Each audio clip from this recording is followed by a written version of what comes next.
you doing? Hey, Dad. How are they all keeping? Oh, they're alright. They've had a long journey up. So they're probably a bit tired, but I dare say they'll enjoy exploring the new cage. Yeah, it'll be fine time in there. Hey, boys. That's sort of soft. Come on, Milky. Always the last one.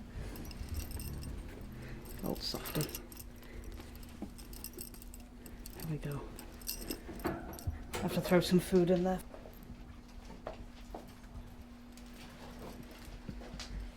What's that?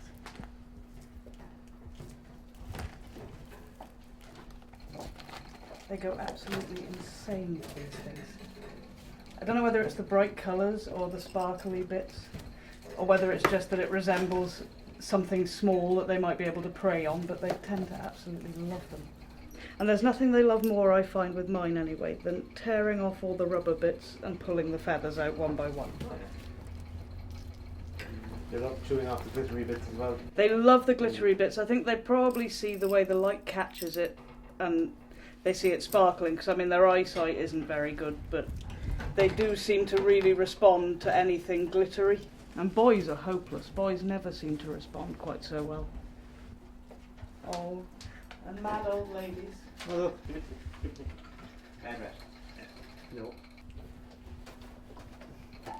She's absolutely wonderful for her age. Yeah, To think that in human years she's probably about 80. She's doing pretty well. She's very fit and very active.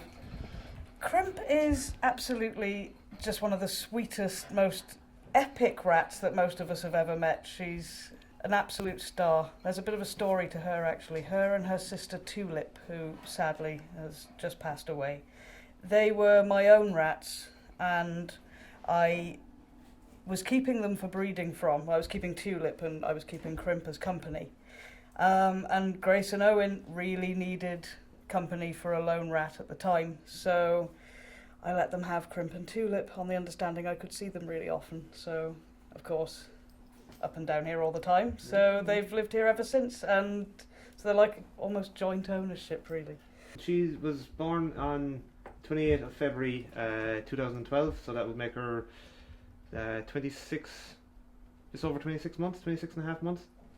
So, and seeming as their average lifespan is about 2 to 2.5 years. She's getting to the end of her tether at the moment, but she's still in flying form. Like, we've never had to take her to the vet for anything, you know. So she's still fairly fit and healthy for the age of her. And if all our rats could be the same way at that age, we'd be a lot happier, you know. Yeah, unfortunately, ours tend to end up going at the sort of younger end of average. We work on a particularly difficult variety, the Russian Silver. Actually, I have one here. It's my boy Milky. It's an absolutely beautiful colour, but it comes with quite a few health issues. It's just immunity, really. They just don't have great immunity. They pick up infections quite easily, and they don't tend to live the longest lives, which is a crying shame. How I came across Laura first was myself and my partner were down in Clonakilty, and she wanted to check out the Bongo Fury Rattery, and we were just interested in finding out more about rats at the time, and at the end we didn't look into it at all, but a couple of months later we decided to get rats after a few months of trying to find out what pet we wanted, because we were both working full time and we didn't think it was right to get a dog because we wouldn't be around and stuff like that. So we looked into getting gerbils and hamsters and stuff, but we finally settled on rats just solely on their intelligence and their social skills. And then we came across Laura after a mutual friend of ours, well, turns out later would be a mutual friend of ours, picked up a rescue rat in Cork, and we needed to take her down to Laura to check her over. And so we did, and the rest is history. We saw the fancy rat shed out the back with all the rats in it, and we've been getting rats ever since, and she looks after our rats when we go away, and we look after hers when she goes away, and so on. Which is, of course, why we're here today, actually, to leave these lads with you while we go away. Yeah. Just they get a bit of extra handling. because they're still quite young and they need all the extra fuss and attention they can get at this age, so they stay really, really handleable. As you can see, he's completely chilled out and relaxed. I can safely say that in, nearly 15 years of owning rats, I have never been bitten. And I know hundreds and hundreds of people who own rats, and I'd say I only know of a handful of bites, really. There's absolutely not a certain kind of person who's into rats. I've had every type of person imaginable come to me to own rats, from small children who want a pet that doesn't really bite and isn't so fast moving and that is actually active during the day. You know, they've had hamsters and they found them not quite so child friendly. I've had elderly ladies who wanted a companion that they could look after without having to worry about walking, or if they needed to go away for a couple of days, that they'd be easy enough to get somebody in to look after. Business people who live in high-rise apartments who can't have a dog, or don't really think it's fair to have a cat. So literally anybody. I think there is a sort of idea people get of who would own rats, whether it's goths, alternative people, bikers with tattoos, but certainly that couldn't be further from the truth. I think we get just about every type of person across the spectrum, really. So I think, unfortunately, they get a bit of a bad press in the same way that with dogs, Dobermans and Rottweilers, I think it's down to film. A lot of people have seen Willard and Ben and other rat-related films that perhaps don't paint them in the best lights. And obviously you can't take away from the fact that the wild counterpart is, associated with all sorts of disease and property damage. Obviously the pet ones don't carry the same diseases as the wild ones at all. You're actually far more likely to catch a disease from your pet cat or anything that goes outside and snuffles around in the undergrowth than you are from a rat.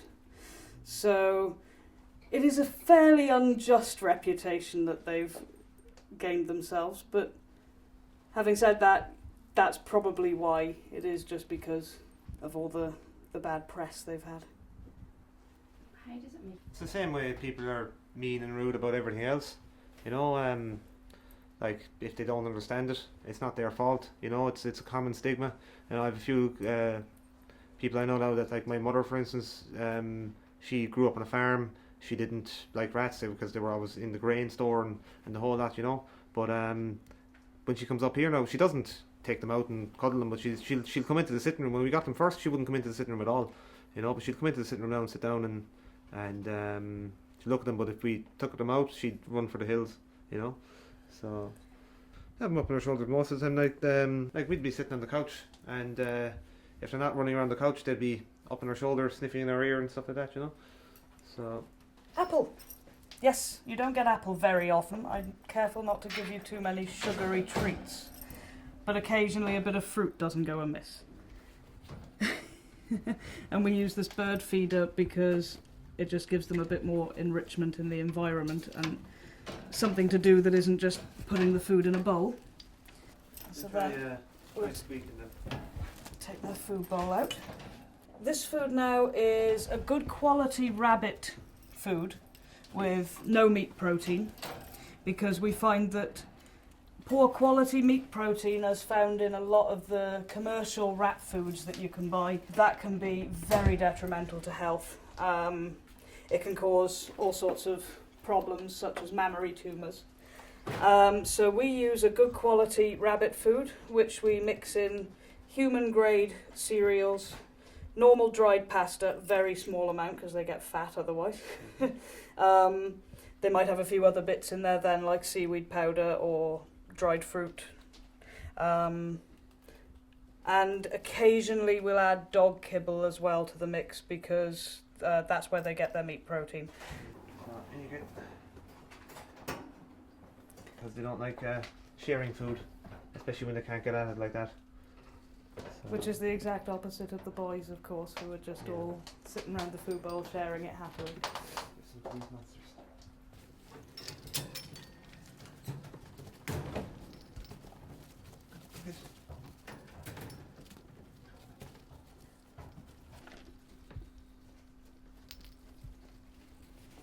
Gosh, the amount of people I know who've started keeping rats and decided to basically they never watch telly anymore because they could sit and watch the cage for hours. It's like a fish tank in that respect, I suppose.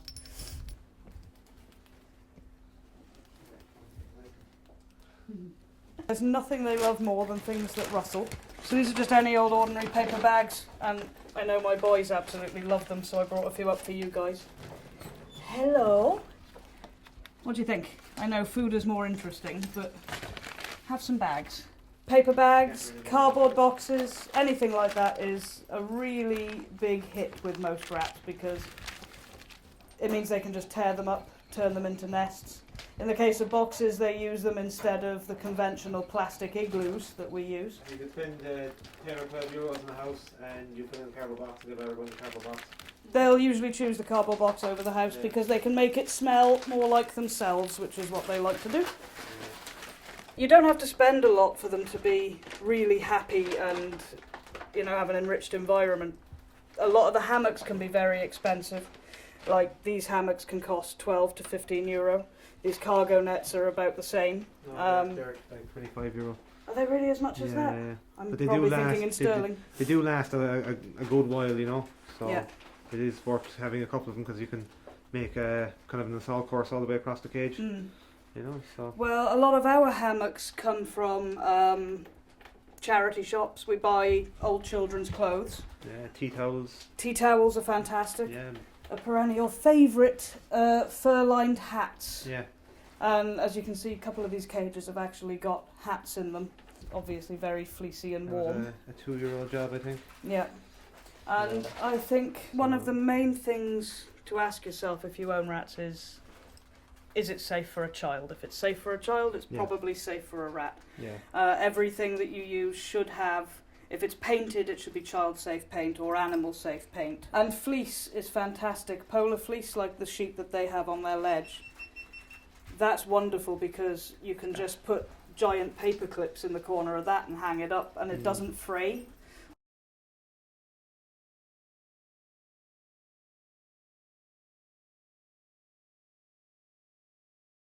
The IFRA is the Irish Fancy Rat Association. It's a new endeavour we've taken on to expand the Irish Rat Club into something similar, hopefully, eventually, to the National Fancy Rat Society in the UK. We hope to have more shows and get kind of a nationwide thing going. We have kind of a half nationwide thing going at the moment, but we're slowly expanding. And then so We on, do so have quite a dedicated core of members at the moment who are all really interested in what we're doing. I don't know if we'll ever be as big a concern as the National Fancy Rat Society in the UK, mainly because there's just not enough people over here that keep rats yet. But then again, the National Fancy Rat Society started in 1976, I think. Yeah, a long time ago certainly, so you know, you Yeah, never know so- where we'll be in 30 years. Yeah, So 40 years maybe.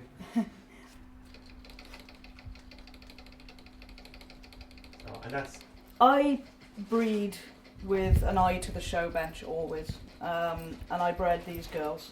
So these would be show quality rats, certainly. But having said that, it's not as important to have a good looking rat as all that.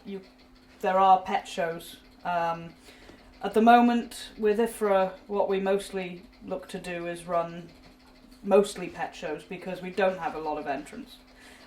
So whenever we have a show here, it's always judged on how friendly the rat is, on how social and how sociable, what sort of personality the animal has got, rather than what it looks like. When one of our rats actually wins something as well, it's just the most wonderful feeling, absolute elation. Particularly in conformation as a breeder. What we're aiming for always is a rat that is not only very friendly, that's of paramount importance. If a rat bites a judge, obviously it's not going to do very well. We're looking for lovely big eyes and a nice well-defined head shape, so you can see the brow there. They should have lovely forward-facing ears, though most rats won't face them forward when you're holding them. They tend to flatten them down when you're holding them, of course. They should have a nice clean coat, free from any scars or scabs or chunks of fur missing. A nice thick tail that's roughly the same length as the body. And they should be in good slim condition, as you can see, straight up and straight down. So yeah, what we're looking for is a nice, slim, fit rat with lovely condition, lovely head and eye, and a really good coat colour as well, and cleanness. A really dirty rat won't do well either. Yeah. Nobody wants to judge a filthy creature. Yeah. But You these can guys always- are in lovely condition. You can You've always done tell great well with how them. clean rats are, because they spend like probably 1/8 or 1/3 of their day cleaning themselves in some shape or form, and the tail is especially the I know it's the pet peeve of most people, but if you have a clean tail like that, it's usually quite a good sign of how well the rat actually grooms themselves. Yeah, And absolutely. they'll also trim down their nails, their front nails and the back nails. I am appalled at you. And that was their great. She was my best girl. She was the closest I ever came to a champion. He was only a small. Actually, we only had rats. Too quick. And there's this little thing as well, which is Yeah. quite nice because it's actually Your brother. my sort of sister-in-law-ish, as in they've been together long enough. My brother's girlfriend. But that is actually, I have the original sketch, and it's so late 19th century. There you go. Not cheating at all. Fortune.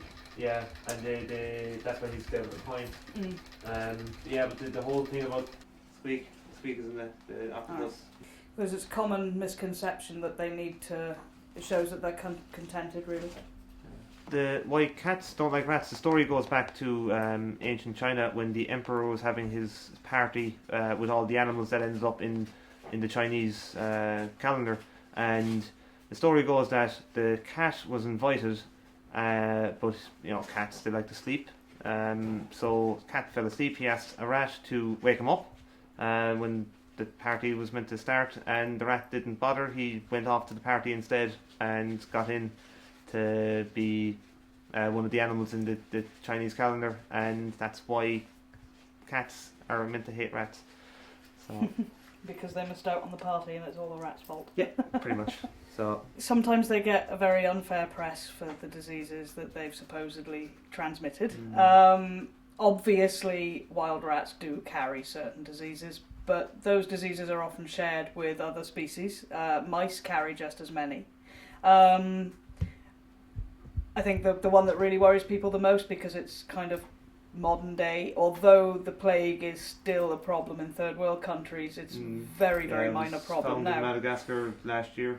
I think it was there's almost every the year exact there's a same. couple of minor breakouts, but they're quite treatable, whereas I think people worry a lot about leptospirosis, Weil's disease, which is actually only present in about 17 to 19% of the wild population. Yeah, in the 19th century, Queen Victoria's rat catcher, Jack Black, was collecting rats for the rather pleasant pastime of throwing them in pits with dogs so that they could watch them fighting. Except every time he came across a new genetic mutation, something a bit different looking, he kept it and he bred them all together to see what happened. So that's where most of our original fancy varieties come from, and I'm not sure if I'm correct, but I think that's where hooded first came from. And I think that's really when rats first started their domestication. They were popular as pets in the Victorian era, the same way that mice were.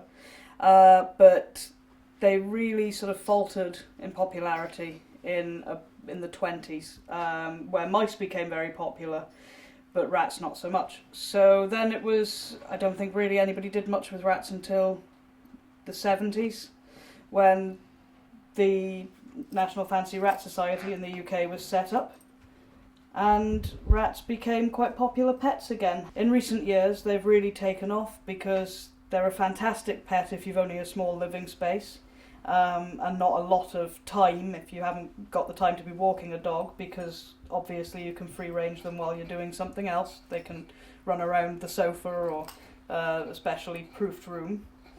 It's devastating when they pass away. The worst is having to have them put to sleep. They're very tenacious little creatures, so sometimes they need that extra help in passing, and then we've got a fantastic vet that we all of us locally use, and that makes things a lot easier, having a good vet who understands and who's comfortable with handling them and not afraid of them and knows how best to put them to sleep without any suffering. Yeah, using the right methods is always key. But yes, oh gosh, we miss them so much when they're gone. I still have a few favourites from years back who I still think about, and we write obituaries for them, which may seem a bit odd to some people, but to me it's no different to having a dog. Yeah, I tend to just write a little bit about the rat and the personality that the rat had, and I usually find a song that I can add to the obituary. It's just really for the website so that we've got something to remember them by. Every rat that we have that we lose goes onto our past rats page and gets a small obituary with a song if we can manage it. And a shot of photos. And a couple of photos as well, yeah.